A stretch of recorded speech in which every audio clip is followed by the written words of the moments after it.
Marami ngayon ang nagdiriwang ng Valentine's Day. Pero para sa mga taong nasa dapit hapunan ng kanilang mga buhay, yung bang mga lolo at mga lola, may kahulugan pa kaya ang araw ng mga puso? Panoorin po ninyo ang tampok naming kwento ng pag-ibig. 68 kilometro mula sa Metro Manila, matatagpuan ang isang munting tahanan sa San Fernando City sa Pampanga. Tahanang nagsisilbing kanlungan ng 55 lolo at lola na lahat ay mga abandonado na. Pasukin natin ang mundo sa loob ng bahay pag-ibig. Mahigit isang dekada na mula nang pumasok si Lola Lilia sa bahay pag-ibig.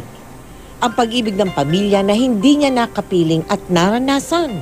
Sa loob ng bahay pag-ibig niya raw natagpuan. Kaya naman isa si Lola Lilia sa mga masigasig na tumulong sa bahay pag-ibig. Wala namang karamdaman ng kalusugan mo eh. Ay di tumulong ka. Habang walang karamdaman.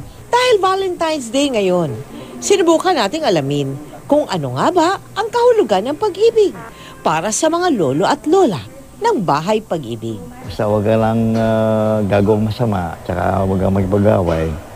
Mamahalin kang kapatao mo. Kahit ka matanda, kahit ka bata, kung marunong ka talaga magmahal, di mahalin mo isang tao. At bilang pagdiriwang ng araw ng mga puso, sila naman ang ating hinandugan ng isang simpleng salo-salo at mga regalo. Kabilang na dyan ang kanilang mga hiling na mga bagong banig at tsinelas. Sa dapit hapon ng kanilang mga buhay, tunay ngang nakakataba ng puso na sila ay makitang masaya. At sa ating munting paraan, naway naipadama natin sa kanila na ngayong araw ng mga puso, hindi sila nag-iisa. Happy Valentine's Day!